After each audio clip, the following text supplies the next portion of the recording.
E esta mensagem, ela se refere ao que está escrito em Filipenses, capítulo 3, no verso 13, quando Paulo diz, né? Irmãos, quanto a mim, não julgo o que haja alcançado, mas uma coisa faço, esquecendo-me das coisas que para trás fico, avanço para as que estão adiante.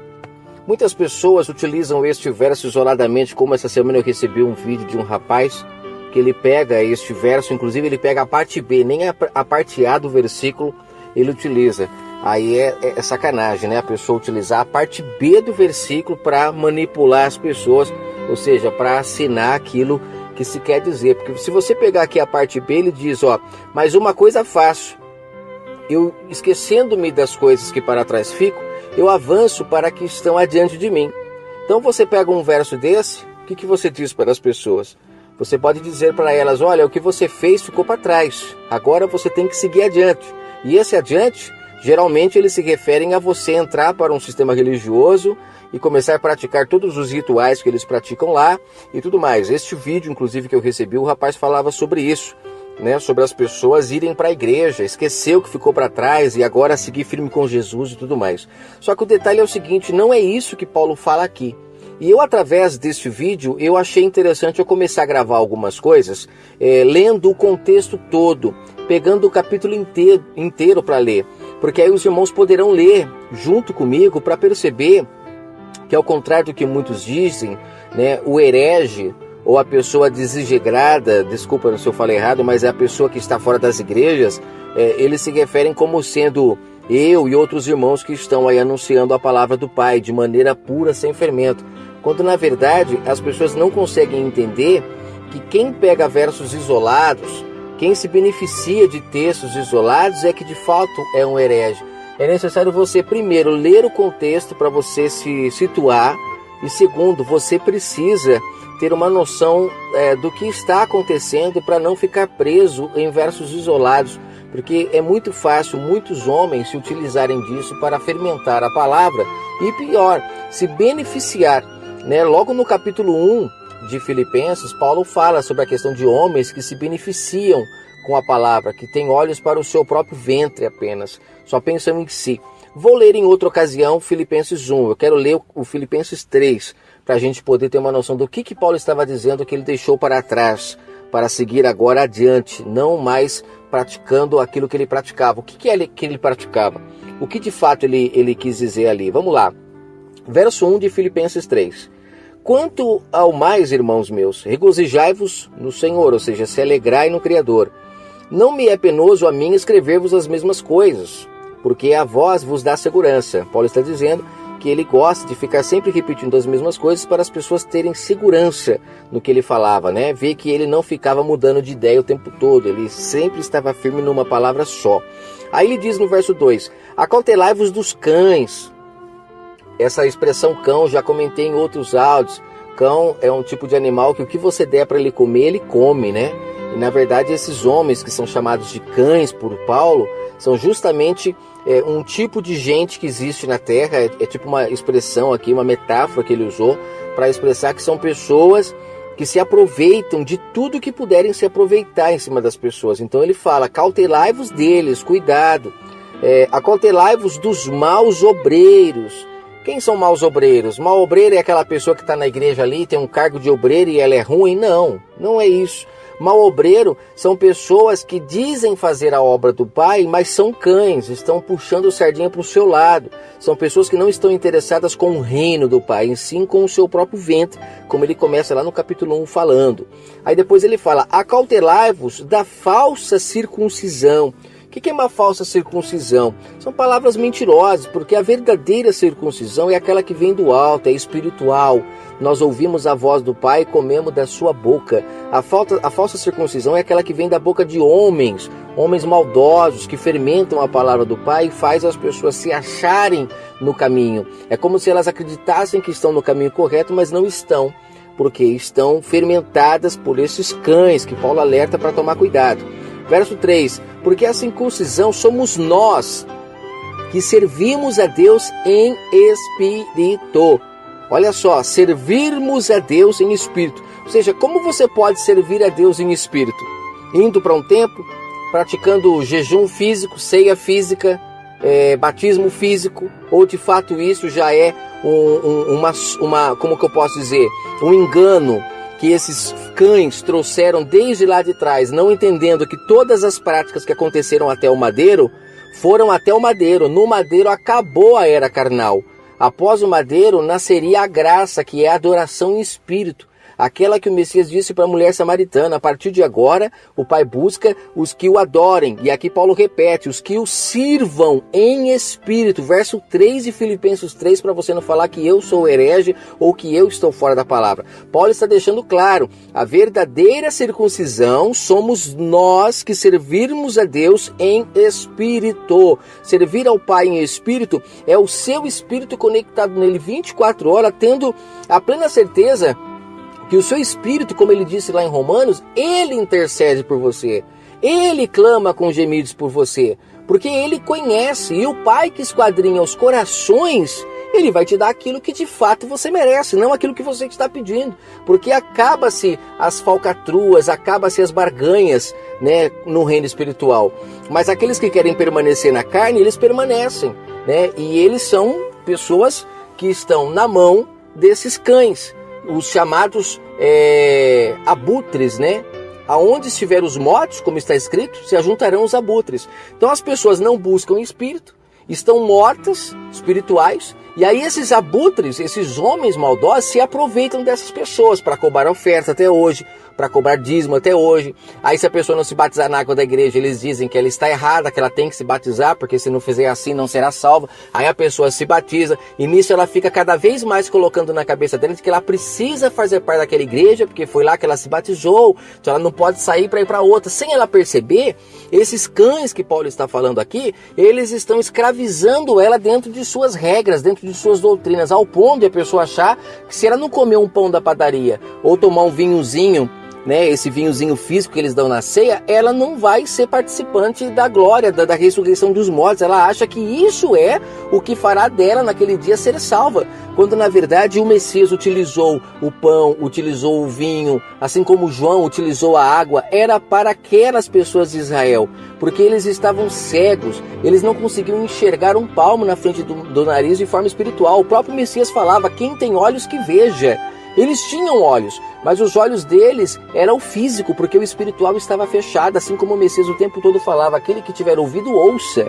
Ele se referia ao ouvido espiritual, mas aquele povo estava com o ouvido espiritual totalmente fechado, né? Então é interessante a gente entender que esses abutres, esses homens, esses cães, eles se apoderam das pessoas através de obras carnais, obras físicas, ceia física, batismo físico, tudo aquilo que foi necessário para Israel, eles trazem até hoje como necessário para que as pessoas pratiquem, e fazendo isso eles estão mantendo elas dentro de um ritual, onde elas acreditam que todos os meses ela precisa fazer, toda semana tem o culto, é o culto de ensino na terça, é o culto de não sei o que na quarta, é o culto de não sei o que na quinta, é culto da busca do Espírito Santo, como se fosse possível nós ficarmos buscando o Espírito Santo hoje, assim, em reuniões. O Espírito Santo é como o Messias disse, ele está em todos os lugares, né? Ele é como o vento, nós não o vemos, mas o sentimos. Não é necessário você ficar agora buscando, se reunindo em um lugar para buscá-lo, porque a função do Espírito do Pai é convencer o homem do seu pecado, e isso ele faz 24 horas por dia. Porque o local que o povo menos está fazendo coisa errada, teoricamente, né, não está matando, não está adulterando, não está roubando, é dentro de um templo. Então ali o Espírito Santo vai convencer o povo do quê? Então o Espírito Santo ele convence as pessoas o tempo todo, em todas as esquinas, em todos os lugares. Agora, o mais errado de se reunir nesses lugares é acreditar que você pode manipular o Espírito Santo. É como você querer fazer o que a nossa, né, presidente, eu não sei se ex-presidente, disse: empacotar vento. Mas na verdade você dizer que existe um culto da busca do Espírito Santo é a mesma coisa de você dizer que você consegue empacotar vento. Porque o Messias disse que o Espírito do Pai é como o vento. Como você vai reunir ele e trazer para dentro de um culto para as pessoas recebê-lo? Aí tem quem fala: não, mas lá em Atos 2 o povo estava reunido para receber o Espírito Santo. Sim, o detalhe é que lá em Atos foi a descida do Espírito Santo, a promessa do Pai, e a partir dali é impossível você manipular ele. É um absurdo a gente compreender a palavra de uma forma tão assim enganada, né? Você ficar achando que a palavra que aconteceu lá em Atos acontece hoje. Não, lá foi um propósito. Lá o povo estava totalmente carnal, sem compreensão do mundo espiritual, e o Pai mandou o seu Espírito para que o povo nascesse do Espírito e começasse a compreender a sua palavra de forma espiritual, para poder ir e anunciar o Evangelho. Poder agora colocar a mão em serpentes, beber bebida mortífera e não morrer mais. Eles precisavam disso, porque o entendimento que eles tinham ainda era muito carnal. Eles não poderiam se misturar com os gentios com o entendimento que eles tinham. Eles iriam se contaminar assim como sempre Israel se contaminou. Agora, a partir do momento que você renova o seu entendimento, que você é batizado pelo Espírito do Pai, você então agora está apto a não se fermentar mais, a colocar a mão em serpentes. Serpentes são esses homens. O Messias mesmo chamou eles de raça de víboras. João, quando estava batizando, chamou esses homens de raça de víboras. Então eles são as serpentes. Que depois que você é batizado pelo Espírito, pela palavra pura e genuína, você não mais cai em seus fermentos, em seus venenos. Você está entendendo? Então aqui Paulo deixa claro que nós podemos servir ao Pai agora em espírito. Essa é a verdadeira circuncisão. É o nosso espírito buscando ao Pai. Não somos mais nós de forma física, e ele vai continuar falando. Ele fala, nós nos gloriamos em Jesus e não confiamos mais na carne. Olha que coisa linda. Que carne é essa que Paulo diz que não confiava mais? Você acha que é matar, que é roubar, que é adulterar, que ele está dizendo aqui? Nenhum momento ele fala sobre isso aqui. Ele vai continuar aqui no verso 4 e no verso 5 explicando que não confiar na carne é acreditar que você praticar alguma coisa na sua carne e isso mudará alguma coisa diante do Criador do Universo a seu respeito. O que mudará diante do Pai a seu respeito é o seu espírito, que agora o Pai analisa, esquadrinha o seu coração e sabe de tudo o que você vai falar, sem necessidade de ninguém falar nada, de ninguém abrir a boca. O Espírito do Pai que em você habita esquadrinha o seu coração. O que você faz agora, se você levanta de madrugada para orar, se você não levanta, se você pratica vigílias, se você jejua 10 vezes por semana, se você é dizimista, se você não é, isso daí não conta mais nada para o nosso Criador, porque agora nós buscamos o Pai em espírito, e como Paulo afirma no verso 3, agora nós servimos a Ele em espírito. Você vai para a igreja para servir a Deus? Então eu sinto lhe falar. Não é assim que você serve ao Pai. Você está sendo manipulado por esses cães que se beneficiam das coisas ruins que acontecem na sua vida. Esses homens, o Messias disse em João 10 que eles são ladrões e salteadores de ovelhas. Eles são ladrões. Quando você vai para esses lugares, eles roubam a verdade do Pai, do seu coração, do seu entendimento e colocam fermentos lá dentro. Te manipulam e aí você fica lá dentro agora escravo na mão deles. Nossa, Paulo é muito claro nas coisas que ele fala. O interessante é que as pessoas, quando lê, elas estão lendo geralmente com a mente fermentada pelo sistema e geralmente lê em versos isolados, que é o pior ainda. E quando não lê a parte B do versículo, como o rapaz que eu recebi o vídeo leu, né? Então vamos lá. Aí ele fala aqui, nós nos gloriamos em Cristo Jesus e não confiamos na carne. Se bem que eu poderia até confiar na carne. Olha Paulo dizendo que se bem que eu poderia confiar na carne. Paulo era o quê? Um adúltero? Paulo era um fornicador? Paulo era um beberrão para poder falar isso? Não. Olha o que ele continua falando. Se algum outro julga poder confiar na carne, esse alguém sou eu. Eu fui circuncidado ao 8º dia da linhagem de Israel, da tribo de Benjamim. Eu era hebreu dos hebreus. E quanto à lei, eu fui um fariseu. Quando ele diz fariseu, ele está dizendo um fanático. Eu era um fanático. Então, quando ele se refere à carne, aqui confiarmos na carne, ele está justamente se referindo a essas práticas que Israel fazia para tentar se achegar ao Pai. E ele continua, verso 6. Quanto ao zelo, ou seja, o zelo do quê? Da lei, ele era fanático, ele era fariseu. Eu era tão zeloso que eu perseguia a igreja referente à justiça. E justiça é essa que há na lei. E eu fui irrepreensível quanto a essa justiça, ao ponto de não aceitar nada que não viesse da lei, que é o que acontece hoje. Você chega numa igreja e fala que não precisa tomar essa ceia física e nem tomar o copozinho do vinho, nossa, eles viram um capeta, esses homens. É como Paulo, muitas pessoas disseram, né, que ele ia contra as leis de Moisés, que Paulo era contra o templo. Na verdade não é que Paulo era contra. Assim como eu também não sou contra. O que eu sou contra é o ferimento, é o engano, é você dizer para as pessoas que neste lugar é a casa de Deus. Isso é um absurdo. Um local de reunião eu compreendo, mas dizer que é a casa de Deus, temos um encontro marcado com Deus às 19 horas, isso é um absurdo. Isso é diminuir o Criador do Universo à estatura humana. Porque quem precisa de horário para se reunir é um ser que não é onipresente. É você que precisa marcar um horário às 19 horas para a gente se encontrar. Agora, um ser que é espírito, marcar horário para falar com ele, isso é a pior das blasfêmias que existe. Isso é ferimento dos cães, fuja disso, pare com isso. Sabe, você quer se encontrar num lugar para falar sobre o Criador do Universo? Se encontre, mas não diga que ali é a casa de Deus. Tem gente que está em casa reunido com os familiares num domingo à noite, chega o horário de ir para o culto, a pessoa abandona a família para ir para a casa de Deus. Isso é um absurdo. Se a casa de Deus somos nós, a nossa família, as pessoas que estão ao nosso redor, elas têm o Criador do Universo dentro delas, e é nelas que você tem que plantar para poder colher no momento certo, no momento oportuno. Quanto mais você faz pelo próximo, no momento que você precisar, são eles que vão retribuir tudo o que vocês fizeram, porque são terras férteis. Agora as pessoas deixam a terra verdadeira, que é a pessoa onde você planta e colhe, para ir plantar dentro de um sistema religioso, que quando você precisa deles depois, eles não te dão uma cesta básica, não te dão um remédio. Se você não procurar um médico, não procurar alguém para te sustentar fora de lá, dificilmente você conseguirá lá. Então, assim, é um engano dos mais grandes, né? Dos maiores. E aí ele fala aqui, ó, no verso 7.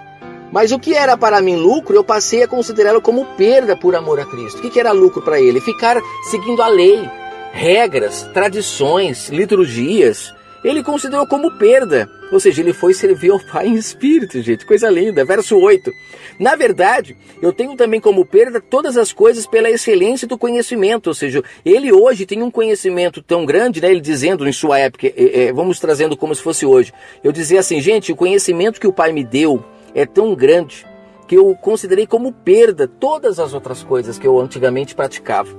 Então aquilo que eu acreditava, como ele disse aqui atrás, né, sobre a questão da carne, eu confiava na carne. Eu achava que eu ia para templos, aquilo alegrava o Pai. Eu achava que eu tomando a ceia, eu me batizando, eu indo nas vigílias, jejum, tudo isso alegrava o Pai. Quando na verdade Paulo fala, o conhecimento que eu tenho agora vale muito mais do que tudo aquilo que eu praticava. Porque agora eu tenho ele em mim. E no meu dia a dia eu procuro ser justo, honesto, praticando a verdade do Pai, sem necessidade dessas práticas carnais. Gente, é lindo isso que ele fala. Aí ele fala aqui, ó, eu sofro como perda todas essas coisas, verso 8, e as considero como refúgio para que possa ganhar então a Cristo. Então você que de repente, às vezes fica pensando assim, irmão, eu não consigo ler a palavra desse jeito, irmão, eu não consigo compreender de fato as Escrituras. Sabe quando você vai compreender? Quando você fizer o que Paulo fez, considerar como refúgio tudo aquilo que você fazia, sabe, parar de praticar obras carnais, acreditando que isso te levará ao Pai. Entenda que é o teu espírito que adora o Pai com gemidos inexprimíveis. Ele passa tudo o que você faz 24 horas por dia ao Pai, e que você precisa apenas, sabe o que? Obedecer. Ser uma pessoa obediente. E nisso você estará agradecendo ao Pai, ou seja, agradando ao Pai. Não é nem ser obediente em praticar essas obras, como eu disse, são obras carnais. É ser obediente no seu dia a dia, procurando amar o próximo, que é isso que o Messias disse. Quando perguntaram para ele o que preciso fazer para me salvar, ele não deu nenhum rodeio, ele não deu nenhuma volta para ser direto ao ponto. Ele só falou, ame a Deus sobre todas as coisas e ao próximo como a ti mesmo. Isso se resume à lei e os profetas. Então para que eu vou ficar preso em rituais, em práticas, em tantas coisas físicas, se agora eu posso buscar o Pai em espírito? E foi isso que ele disse à mulher samaritana, é chegada a hora. Significa que ainda não tinha chegado a hora enquanto ele estava conversando com ela. É por isso que tinha pão físico, tinha vinho físico, é por isso que existia o templo ainda de pé, é por isso que batizava na água física, tudo era físico. Porque afinal de contas isso acabou, foi no madeiro ele pôs abaixo. E ele diz, destruam o templo de pedra que eu levantarei o verdadeiro templo. Vocês podem ter demorado quase 50 anos, como os homens riram dele quando ele falou isso. Demoramos quase 50 anos para construir esse templo e você diz que você vai levantar um templo em 3 dias? Percebam como eles não compreendiam que o verdadeiro templo do Pai são as pessoas, e ali o Messias se referia ao seu corpo como templo. O primeiro a ressuscitar dentre os mortos, para poder então nos levar a ter também essa comunhão tão íntima com o Pai, de quando morrermos neste corpo físico, podemos ressuscitar dentre os mortos, como ele diz que é possível, mas só é possível para aqueles que de fato buscam o Espírito, que não confiam na carne. Aqui ele fala, verso 9, e seja achado nele Deixa eu voltar aqui, que ele fala que considerou como refúgio, né, no verso 8, finalzinho, para que possa ganhar a Cristo. Ele considerou como refúgio as práticas carnais que ele fazia. Verso 9, e eu espero que, fazendo isso, ter considerado como refúgio, eu seja achado nele, não tendo como minha justiça a que vem da lei. Olha que coisa linda. Eu não quero que a minha justiça venha da lei, porque eu sei que nunca virá, mas ela vem pela fé em Cristo, a saber, a justiça que vem de Deus, pela fé. O que é buscar o Pai pela fé? Não é como o sistema religioso ensina, eu tenho fé que tudo vai dar certo. Não, isso são fermentos. O Pai disse para nós não buscarmos as coisas dessa terra. Então para de ficar achando que fé, que está escrito na Bíblia, está relacionado a casa, a carro, a conquistas. Não, gente. Aqui Paulo fala que buscar o Pai pela fé é o seguinte: eu refugo tudo aquilo que eu praticava na carne para agora buscar o Pai em espírito. É como ele disse em Hebreus 13, a fé é o firme fundamento daquilo que eu não vejo, mas eu creio.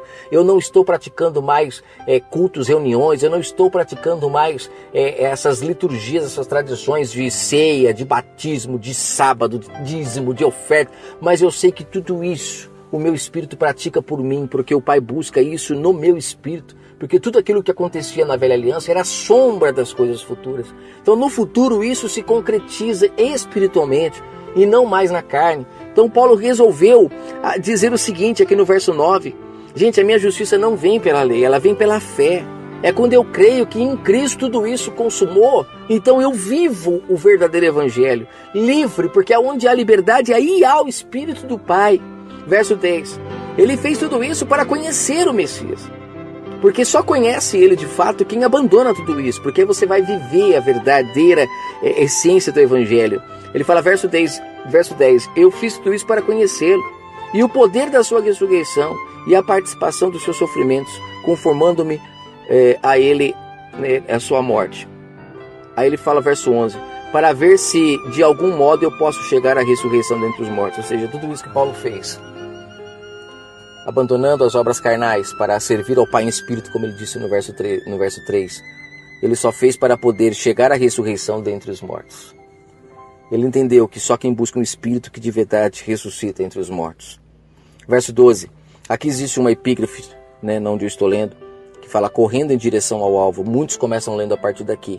Mas quando você chega no verso 12, você tem que entender que aqui é uma sequência do que ele disse lá desde o primeiro verso. Na verdade, é desde o primeiro verso lá do capítulo 1. Mas pegando no primeiro verso aqui do capítulo 3, dá para ter um pouco de noção do que ele está dizendo. Então você vai entender agora o que ele disse que deixou para trás. Ele não deixou para trás os seus amigos, sua família, ele não deixou para trás a vida. Ele deixou para trás foi as práticas religiosas que ele fazia. Olha só, verso 12. Não que já tenha alcançado o que? Ele acabou de dizer aqui atrás, a perfeição, de poder ter se chegado ao Pai pela fé. Não, ele assume, gente, eu ainda não alcancei o que eu queria, o que eu quero alcançar. Ou seja, ser perfeito, verso 12, ele aqui, mas eu vou prosseguindo para ver se eu poderei alcançar aquilo para o que fui também alcançado por Cristo. Ou seja, ele estava aqui correndo atrás para ser perfeito, para buscar o Pai em Espírito da forma correta, sem necessidade de acreditar que a carne, alguma prática carnal poderia justificar ele diante do Pai. Verso 13, irmãos, quanto a mim, não julgo que já o haja alcançado. Olha como é interessante ler o verso todo, o capítulo todo, mas o verso todo, só o comecinho já dá para entender. Irmãos, quanto a mim, eu não julgo que já haja alcançado. Haja alcançado o quê? A perfeição, como ele disse ali atrás, de buscar o Pai em Espírito perfeitamente. Ele fala, não consegui chegar ainda. Olha como Paulo era humilde. Muitas pessoas colocam ele como um semideus, Tem gente que, idolatra Paulo até, mas Paulo ele reconhece, eu sou apenas um discípulo, eu sou apenas alguém que está aprendendo também. Quero chegar à perfeição, mas não cheguei, como disse no verso 13. Mas ele fala, mas uma coisa eu faço. Eu me esqueço das coisas que ficaram para trás. Eu sei que aquilo me agradava, mas isso me tornava um fariseu dentro do Pai. O Pai não quer um fariseu, o Pai prefere o publicano. O publicano tem muito mais aceitação aos olhos do Pai na graça, gente. O Pai mandou chamar os coxos, aleijados na graça, você está entendendo? Os cegos. O publicano tem muito mais serventia para o Pai, porque na hora que está na parábola lá do bom samaritano, o único que abaixou e cuidou e fez o que precisava ser feito, era quem o povo de Israel mais discriminava. E o povo de Israel era carnal, praticava tudo na carne, cultos, liturgias, tradições, sacrifícios. Mas na hora que precisou ser aceito, quem foi aceito foi quem eles menos consideravam. Mas para o Pai o que importa são as pessoas que não ficam com ladainha diante dele, que não ficam com blá blá blá, que não ficam em bromação, mas são pessoas que de fato são espirituais. E aqui ele fala, gente, irmãos, então eu não alcancei ainda a perfeição, mas uma coisa eu faço, eu me esqueço das coisas que eu praticava. Eu me avanço para as que estão adiante de mim, ou seja, cada vez mais buscando a santidade em espírito, não de forma carnal. Eu prossigo para o alvo, pelo prêmio da vocação celestial de Deus em Cristo Jesus. Pelo que todos quantos somos perfeitos, tenhamos esse sentimento. E se sentis alguma coisa de modo diverso, Deus também te revelará. Olha, aquele que busca o Espírito, se ele começar a ter um pouco de medo dentro dele, será que é certo, será que não é? O Pai vai revelar o que é certo. O importante é você começar a ter a vontade de buscar ele em Espírito, que ele vai te revelar todos os segredos. Verso 16. Mas, naquela medida de perfeição, aqui já chegamos, nela prossigamos. Aqui ele está dizendo, eu já cheguei numa medida de perfeição. E daqui eu quero ir adiante, não quero voltar para trás não. É como o Messias disse, não voltar para o vômito. Não voltar para o vômito. Verso 17. Irmãos, sede meus imitadores e atentai para aqueles que andam conforme o exemplo que tendes em nós. Atentai para as pessoas que são espirituais. Porque muitos há, dos quais repetidas vezes vos disse e agora vos digo até chorando. Essas pessoas, elas são inimigas da cruz de Cristo. Olha Paulo, gente, procurem imitar os adoradores em espírito. Não imitem esses homens, como eu já disse para vocês muitas vezes, homens que falam que anunciam o evangelho, mas são inimigos da cruz de Cristo. Porque não deixam o povo adorar em espírito, só ficam com rituais, tradições, cultos, liturgias, utilizam as mesmas pregações em todos os cultos, utilizam a Bíblia só para se beneficiar, porque no final de todas as mensagens sempre tem oferta, sempre tem dízimo, está sempre trabalhando o emocional das pessoas com suas musiquinhas atraentes nos cultos. Essas pessoas, cuidado com elas, estão de olho no seu próprio ventre, elas vivem do evangelho, elas não cumprem o que recebesse de graça dá, e elas cobram para estar ali.